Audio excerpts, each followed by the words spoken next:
Bom, ministro Haddad, primeiramente, cumprimentar Vossa Excelência pela presença aqui nessa audiência pública. Quero começar falando bem rapidamente, que eu sei que meu tempo é curto, que Vossa Excelência e toda a equipe econômica tem colocado metas fiscais ousadas, tanto nos projetos quanto nas falas de Vossas Excelências. No entanto, ao mesmo tempo, alguns integrantes do governo falam em rever a reforma da Previdência, falam em aumentar despesas indexadas como o salário mínimo e vários outros tipos de políticas que acabam aumentando o gasto obrigatório.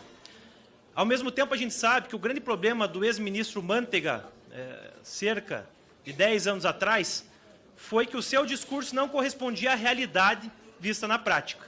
E nós sabemos que Vossa Excelência, talvez a maior oposição que Vossa Excelência enfrenta hoje, não é aqui dentro desse Congresso, é da presidente do seu partido, a deputada Gleisi Hoffmann, que é lá do meu estado do Paraná. Não sei se ela gostaria de ser ministra, acabou não sendo convidada, mas é claro que existe uma dissociação entre o seu pensamento e o pensamento dela, pelo menos em termos políticos e de pensamento em construção de futuro. Eu falo isso, ministro Haddad, porque nas diversas entrevistas que eu vi de todos os seus secretários do Ministério, eles falam que a grande musa inspiradora do arcabouço fiscal foi o ato de redução da inflação lá nos Estados Unidos, que foi aprovado em agosto de 2022, proposto pelo governo Joe Biden. Até o Biden fica se autodenominando o Franklin Delano Roosevelt número 2, por causa da inspiração no New Deal. Mas o fato é que a política norte-americana teve um norte, tanto do ponto de vista do aumento da despesa pública projetada para os próximos 10 anos, quanto também do aumento da arrecadação. Lá nos Estados Unidos, eles preveram um aumento de arrecadação na ordem de 700 bilhões de dólares, já colocando quais seriam esses métodos de aumento da arrecadação, e uma despesa de 580 bilhões de dólares, ou seja, no cômputo dos 10 anos, teria uma redução dessa dívida em cima do PIB, que lá é quase 123%, que é bastante alta, mas eles podem, porque os Estados Unidos praticamente podem tudo. Mas o fato é que os Estados Unidos projetou os próximos 30 anos da sua nação. Eles estão numa competição grande com a China, sabem que a grande corrida hoje é pela transição energética, que é a energia limpa. Então, esses 580 bilhões serão para quê? 3 pontos. Primeiro, a questão do Medicare para maiores de 65 anos, então investimento na saúde, investimentos em infraestrutura e o terceiro e mais importante, investimento em transição energética, que é a energia limpa. O Rogério Seron, secretário nacional do Tesouro, disse que o objetivo dos Estados Unidos, enquanto está na transição energética, o objetivo do Brasil é a questão da reparação social. Eu pergunto se quando ele fala reparação social, não dá aso para que muitas pessoas pensem que é um populismo com fins eleitoreiros.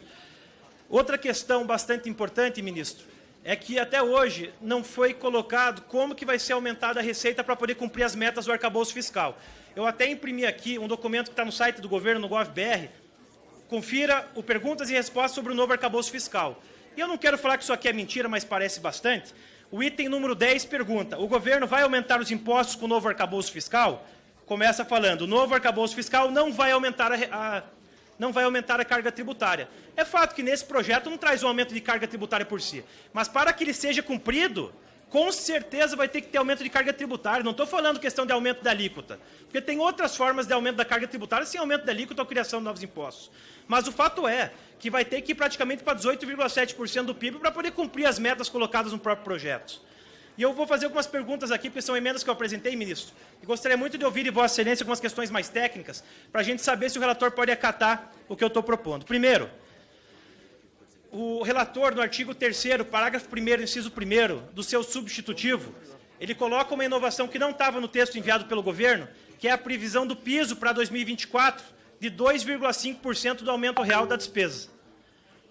Eu fiquei sabendo, de fontes internas do governo, que a projeção que a política econômica tinha é que haveria nesse primeiro semestre um aumento de 4% na arrecadação do ponto de vista real, acima da inflação. E isso não aconteceu.